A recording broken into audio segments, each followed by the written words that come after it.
우리 옆에 계신 분들과 함께 인사 말씀 나누겠습니다. 참 잘 오셨습니다. 참 잘 오셨습니다. 많은 은혜 받으시기 바랍니다. 많은 은혜 받으시기 바랍니다. 네, 오늘은 갈릴리 바다의 환경과 갈릴리 어부들에 대해서 한번 살펴보도록 하겠습니다. 방금 읽은 누가복음 5장에 보시면 어부 베드로가 예수님을 만나고 정말 제자가 되는 장면이 나옵니다. 밤새도록 물고기 한 마리도 못 잡다가 예수님 말씀에 의지하여 깊은 곳에 나가 그물 던졌더니 많은 물고기를 잡게 된 베드로가 즉시로 예수님 앞에 무릎을 꿇고 엎드리게 되었고, 그때부터 예수님을 따르는 제자가 되었다라는 얘기입니다. 자, 그때의 그 갈릴리 호수, 그 물가로 우리가 한번 이렇게 좀 상상력을 발휘하셔서 한번 그날 그 풍경으로 한번 가서 갈릴리에서 고기를 잡는 어부의 삶을 한번 생각해 보도록 하겠습니다. 자, 성서시대의 어부라는 직업은요, 무척이나 힘들고 고된 작업이었습니다. 물론 지금도 그렇죠, 그죠? 지금도 어부라는 직업은 만만치 않습니다. 근데 옛날엔 더 했죠. 그리고 갈릴리 어부들은 주로 밤에 고기를 잡았습니다. 왜냐하면 당시에 고기를 잡는 그물이 아마포, 세마포, 린넨이라는 그 천으로 만들어진 그물이기 때문에 이거는요, 아침에 해가 뜨고 나면 물속에서도 많이 보여요. 잘 보이는 그런 그물이기 때문에 안 보일 때 밤에 잡았다라는 거예요. 물고기가 머리가 아주 나쁜 건 맞습니다. 그죠? 물고기 기억력이 3초라 그러잖아요. 그죠? 예, 방금 전에 낚시 미끼 물었다가 입 찢어지면서 겨우 탈출해 놓고는 3초 만에 또 그 미끼를 또 무는 게 물고기라는 거예요. 머리가 나쁜 건 맞아요. 그런데 머리가 나쁘지만 그렇다고 해서 물고기가 장님은 아닙니다. 그죠? 물고기가 아무리 머리가 나빠도 장님은 아닌 거예요. 아침에 그물을 딱 쳐놓으면 그게 빤히 보이는데 그 보이는 그 그리로 가서 어느 물고기가 그리로 돌진을 하겠습니까? 뭐 살기 싫어서 투신 자살하고 싶은 물고기는 그럴 수도 있겠지만 보통의 일반 물고기는 빤히 보이는 그 그물 속으로 달려들지를 않는 거예요. 물속에서도 보이지 않는 투명한 나일론 그물이 개발된 것은 1950년 이후라고 합니다. 그러니까 1950년 이전에 어부들은 할 수 없이 다 밤에 보이지 않는 깜깜한 야심한 밤에 그물을 쳐놓고 고기를 잡았다라는 것이죠. 주로 밤 한 10시부터 한 새벽 4시, 5시까지 주로 물고기를 잡았다고 합니다.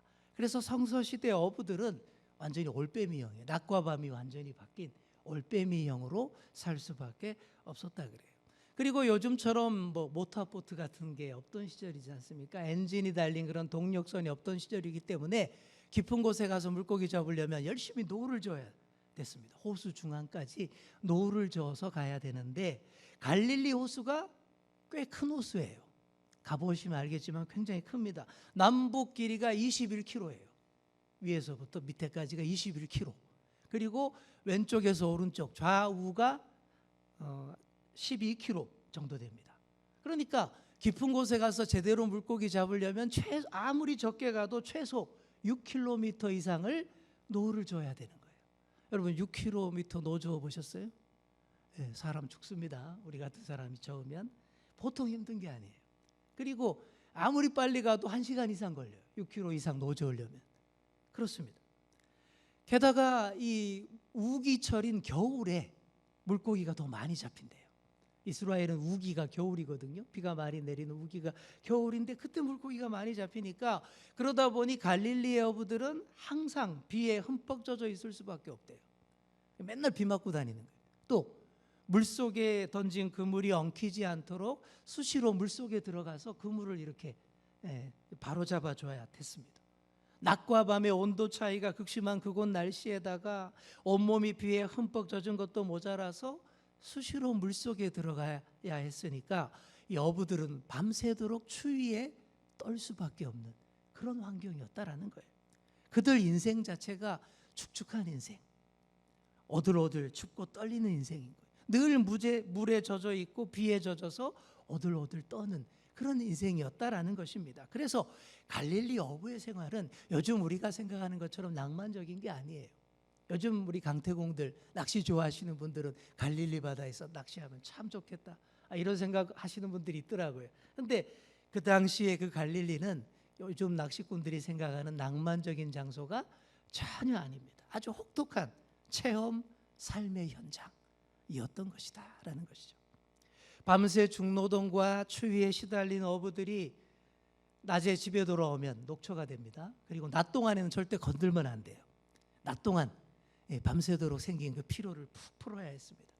그래서 우리가 만약 타임머신을 타고 베드로가 살던 갈릴리 주변 도시로 한번 가보면 낮 12시에 가보면 동네 전체가 쥐 죽은 듯이 조용하게 정막 속에 파묻혀 있음을 보게 됩니다. 여인들은 남편들의 숙면을 지켜주기 위해서 개도 못 짖게 하고 애들이 막 시끄럽게 장난치면 쉿 조용하게 꼼짝 못하게 하던 바로 그런 분위기였다라는 것입니다. 누가복음 5장의 배경이 되는 시간은 이른 아침입니다. 수많은 무리들이 예수님 말씀을 듣기 위해서 이른 아침부터 구름대처럼 몰려왔어요. 갈릴리 호숫가에 사람들이 막 밀려드는 그 무리 때문에 예수님 일행이 점점 호숫가로 이렇게 밀리셨어요. 근데 바로 그 순간에 베드로의 배가 항구로 쫙 들어오게 되는 거예요. 밤새도록 추위에 시달리며 고생은 고생대로 다 했는데 물고기 한 마리 잡지 못해서 허탈하게 돌아온 거예요.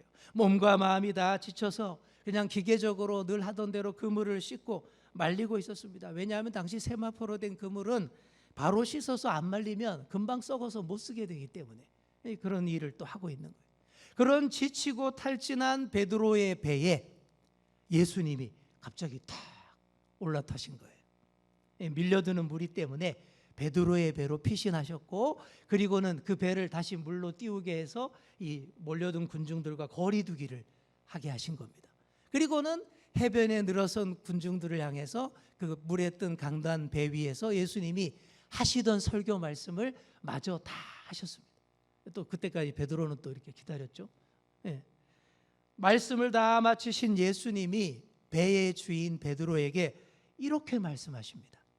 깊은 데로 가서 그물을 내려 고기를 잡으라. 여러분 이 말이 어떻게 들렸을까요? 여러분 같았으면 또 배 저어 가시겠습니까? 밤새도록 하다가 방금 돌아왔잖아요.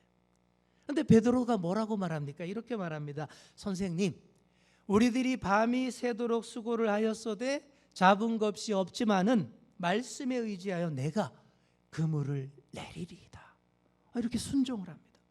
여러분 우리는 단순하게 오늘 말씀 구절에 적힌 대로 보면 순종했구나 이렇게 쉽게 생각할 수 있는데 베드로의 이 순종은 우리가 생각하는 것 이상으로 굉장히 어렵고 위대한 순종입니다.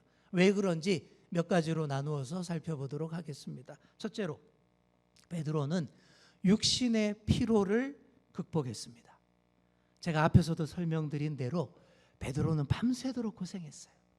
게다가 그 고생한 보람도 없었습니다. 물고기라도 많이 잡았으면 그래도 힘이라도 났을 텐데 뭐 의욕이라도 있었을 텐데 그러지 못하고 단 한 마리도 못 잡은 어부의 몸과 마음은 그냥 천근만근인 거예요. 완전히 다운되어 있는 거예요. 예수님이 무리를 향해 말씀하시는 동안 베드로는 이 세마포 그물을 깨끗이 씻어서 다 말렸고 이제는 그 생각밖에 없어요. 이제 빨리 다 끝났네. 이제 얼른 집에 가서 소주 한 잔 걸치고 한숨 푹 잘 생각. 오로지 그 생각밖에 없는 거예요. 그런 상태의 몸과 마음이 어떤 것인지 여러분도 대충 이해가 되시지 않습니까? 저도 이렇게 좀 많이 피곤하고 힘들게 늦게 사역하고 집에 돌아온 날에는 2번 다시 밖에 나가기 싫어요.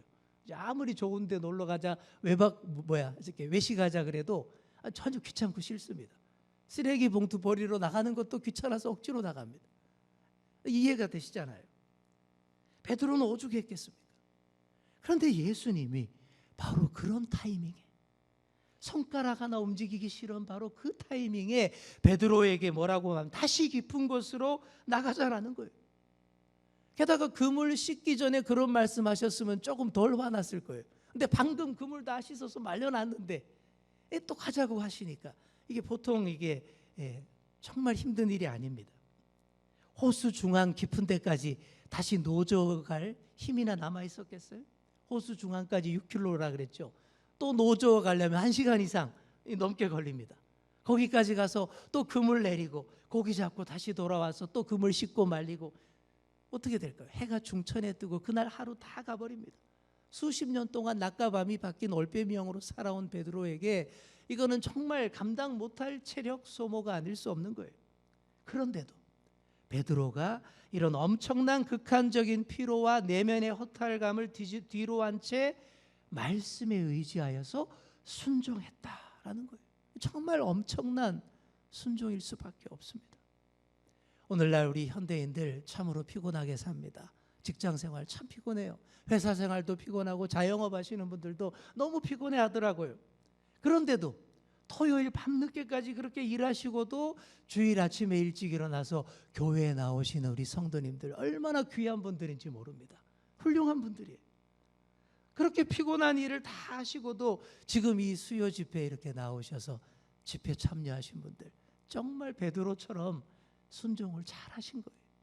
그렇게 밤늦게까지 힘든 일 다 하시고도 새벽에 깨우고 새벽에 나오시는 분들 정말 베드로처럼 순종 잘 하시는 분들인 겁니다. 바로 그런 분들에게 만선의 축복이 임할 줄 믿습니다. 오늘 특히 오늘 이 현장에 계신 여러분을 제가 특별히 더 축복하겠습니다. 잘 오셨어요. 하나님의 이름으로 특별히 이 자리에 오신 여러분을 축복합니다. 잘 될 줄 믿습니다. 기도하는 거 다 응답될 줄 믿습니다. 오늘 밤에 또 특별히 더 여기 이 자리에 오신 분들을 위해서 조금 더 플러스 알파 더 기도해 드리도록 그렇게 하겠습니다. 자, 둘째로 베드로는 경험과 상식의 세계를 극복했습니다. 예수님이 다시 깊은 데로 가자고 말씀하신 시간은 아침이라 그랬죠. 이미 해가 뜨고 나면 세마포 그물 내려봤자 많이 보입니다. 다 보입니다. 많이 보고서 물고기들이 절대 그 사망의 음침한 골짜기로 막 알아서 기어들 그런 물고기 없을 거예요. 갈릴리 어부로 잔뼈가 굵은 베드로에게 이거는 상식입니다. 피곤한 몸 억지로 이끌고 가봤자 물고기가 걸려들 리 없는 그 시각에 예수님이 가라 이 말씀하시는 거예요. 이거 완전히 뭐라 그래요? 옛날 속된 말로 똥개 훈련시킨다라는 말 있지 않습니까? 바로 그런 거예요. 군대 생활하다 보면 그런 일들이 있습니다. 고참병들이 후임병들을 괴롭히기 위해서 말도 안 되는 명령을 반복적으로 막 내리곤 합니다. 바로 여기서 뺑뺑이 돌린다라는 말이 바로 이런 배경에서 나왔죠. 고참 잘못 만나면 군생활 무지 힘들어요. 이와 똑같은 거예요. 해가 뜬 아침 시간에 깊은 데로 다시 가라라는 명령은 이거 뺑뺑이 돌리는 거 아니야? 무슨 이런 똥개 훈련이 있지? 바로 이렇게 생각할 수 있는 그런 상황이었어요. 그래도 갔다라는 것입니다. 이 보통 일이 아니에요. 경험과 상식도 뛰어넘어서 베드로가 깊은 데로 가서 그물을 내렸다라는 거예요. 마지막 세 번째로 베드로는 자존심도 극복했습니다. 여러분 사실 이게 제일 어려운 거예요. 베드로의 자존심이 뭘까요? 물고기 잡는 데서는 내가 최고야. 이런 거 아니겠습니까? 정말 갈릴리 호수에서 나고 자란 베드로는 물고기 잡는 데 베테랑이었을 거예요. 다른 분야에서라면 몰라도 물고기 잡는 일만큼은 베드로가 전문가로서 소신과 자존심이 있었어요. 그런데 이런 베테랑 어부에게 물고기 잡는 것과 아무 상관없는 목수 예수님이 오셔가지고는 이 훈수를 둔단 말이에요. 뭐 예수님이 나무로 배를 다시 만드는 방법을 말했다. 그러면 그건 이해할 수 있는 거죠. 예수님이 목수시니까. 그건 이해할 수 있는데, 근데 문제는 물고기 잡는 일에 훈수를 둔다. 이거는 정말 베드로의 자존심을 정면으로 공격하는 바로 그런 일인 거예요. 목수가 어부에게 왜 이렇게 물고기 하나도 못 잡았어요? 막 이렇게 훈수를 두고 코치를 한다고 생각해 보세요. 몸과 마음도 다 탈진했는데 자존심까지 다 구겨지는 그런 순간입니다. 미국에 가서 한인교회 목회를 하던 어느 목사님한테서 들은 얘기입니다. 그 목사님이 이제 나름 신학도 열심히 공부했고 설교도 잘한다고 자부하고 미국 가서 한인교회에서 목회를 하는데, 그런데 그 교회에 나온 지 얼마 안 된 성도님이 와서 목사님들로 이러더라는 거예요. 자기가 한국 있을 때 웅변학원 강사였답니다. 그래서 목사님 보고 이러더니 목사님 설교가 좀 약해요. 일주일에 2시간만 내서 저한테 오시면 제가 목사님을 훌륭한 설교자로 만들어 드리겠습니다. 막 이러는 이 말 듣고 목사님이 엄청 자존심 상했다라는 거예요. 웅변과 설교는 같아요, 달라요? 다릅니다. 엄연히 많이 다릅니다. 그런데 이 신앙도 전혀 없는 분이 설교를 가르치겠다라는 말을 들었으니까 어떻겠습니까? 이 바로 이런 거예요. 만약 여러분이 이런 상황이라면 어떻게 했을까요? 막 욱하는 마음이 올라와서 막 삿대질 나오고 멱살 잡았을 수도 있습니다. 내 전문 분야만큼은 누구에게도 지고 싶지 않기 때문이에요. 하지만 베드로는 가장 어려운 그 자존심의 문제도 넘어선 줄 믿습니다. 예수님 말씀에 말없이 순종하여 나섭니다. 그러니 예수님의 명령이 나오는 이 4절과 그리고 순종이 나오는 이 5절, 이 한 절 사이에는 이처럼 많은 내막이 있고 배경이 있고 비하인드 스토리가 있다라는 거예요. 성경의 저자가 일일이 설명하지 않은 정말 순종하기 어려운, 여러분 생각만 해도 어렵지 않겠습니까? 제가 말한 거 들어보면 이 정도 되면 정말 같겠어요? 이렇게 어려운 사정이 있었다라는 거예요. 이런 배경을 다 한다면 베드로가 정말 위대한 순종을 했다라는 것을 우리가 능히 알 수 있습니다. 그래서 베드로가 정말 말씀에 의지하여서 젖먹던 힘을 다해서 다시 깊은 데까지 노를 저어갔어요. 그리고 깨끗이 씻어 말려놓았던 그물을 다시 내렸습니다. 그런데 이게 웬 대박입니까? 도저히 있을 수 없는 일이, 한 번도 경험해보지 못한 일이 일어나는 거예요.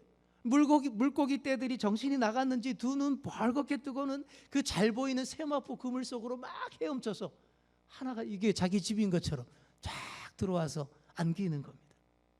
그물이 찢어질 정도로 잡았다라고 되어 있죠. 가득 걷어올린 물고기가 얼마나 많았던지 한 배로 안 돼서 두 배로 나누어 실었다라고 합니다. 이 양을 보시면 이 두 배에 가득 실은 어획량은 당시 배의 크기를 기준으로 봤을 때 4분의 3톤 해당하는 양이고, 이거는 2주간의 어획량이라고 합니다. 2주 동안 잡아야 잡을 수 있는 양을 한 번에 그 시간에 잡았다라는 거예요. 이제는 2주 동안 놀고 먹어도 되는 거예요. 그렇죠? 갈릴리를 주름 잡았던 베드로 인생에서 이런 대박 경험은 처음 했습니다. 이 순간 베드로가 정신이 번쩍 들었어요. 이 대박 사건을 통하여서 고기 잡던 인생을 청산해 버립니다.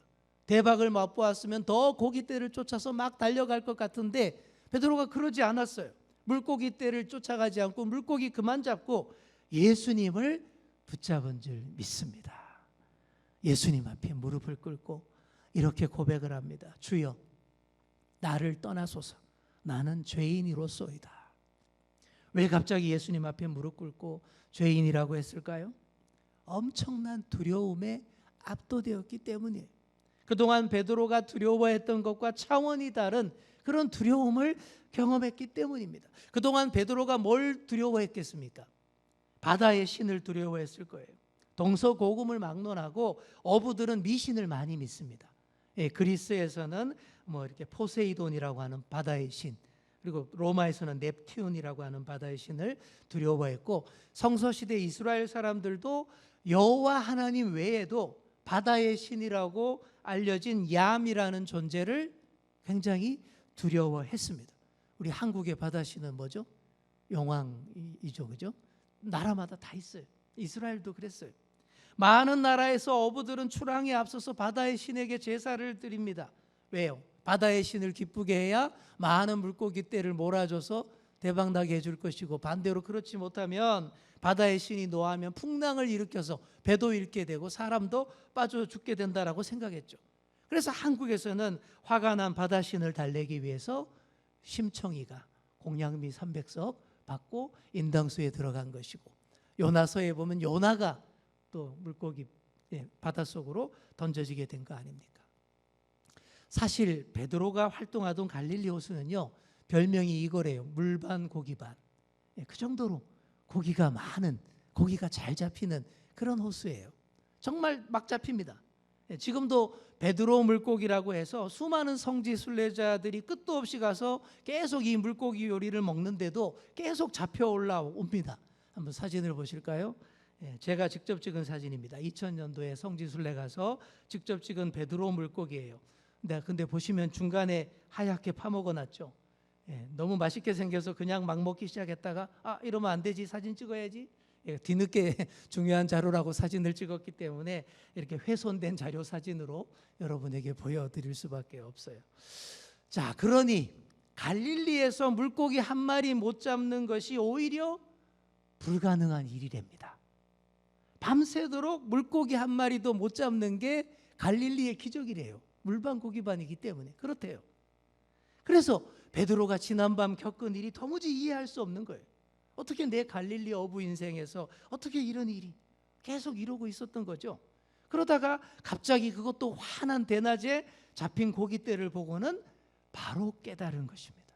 아, 이 모든 일이 바로 내 앞에 있는 이분께서 하시는 일이로구나. 이런 일은 바다의 신이 하는 줄 알았는데 바로 내 앞에 계신 분이 바다의 신보다 훨씬 위대한 그런 존재이구나. 이런 생각이 드는 순간 저절로 무릎이 꿇어질 수밖에 없었다라는 것이죠. 바로 알고 바로 깨달은 것입니다. 지난밤 밤새도록 물고기 못 잡는 기적을 이끄신 분도 우리 주님이시고 방금 이렇게 엄청난 2주분의 대박을 주신 분도 주님이라는 걸 알게 된 거예요. 왜 밤새 고기 한 마리 못 잡게 했어요? 그래야 베드로가 깨어지니까. 그래야 베드로가 예수님 만나게 되니까. 깊이 있게 만나게 되고 사람 낚는 업으로 거듭날 수 있으니까 우리 예수님이 그렇게 하신 거예요. 그래서 지난밤 갈릴리의 그 많던 고기들에게 예수님이 특별 시행령을 내렸습니다. 대통령 시행령보다 훨씬 권위 있는 시행령, 하나님 시행령. 뭐라 그랬을까요? 얘들아, 너희들 오늘 밤만은 절대 협조하지 마.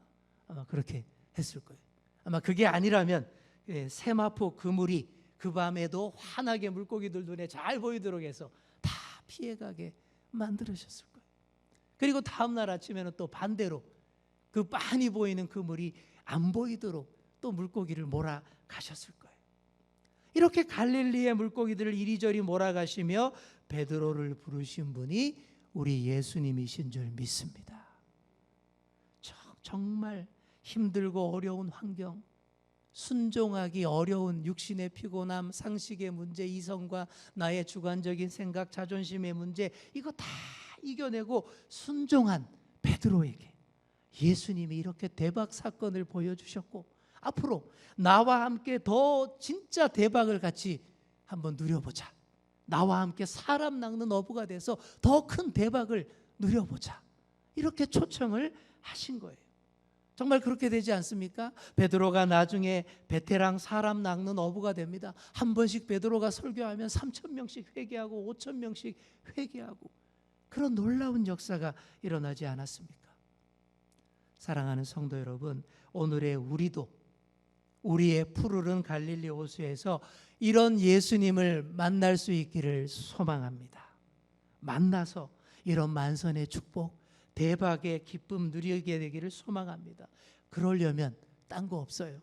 오로지 주의 말씀 의지하여 깊은 곳에 나아가 금을 던지는 순종의 자세, 우직한 순종의 자세 보일 수 있어야 됩니다. 이런 뚝배기 같은 순수한 신앙의 소유자 우리 하나님이 정말로 이뻐하시고 기뻐하시고 더 들어 쓰시는 줄 믿습니다. 아무쪼록 그런 순종의 사람 다 되시기를 소망합니다.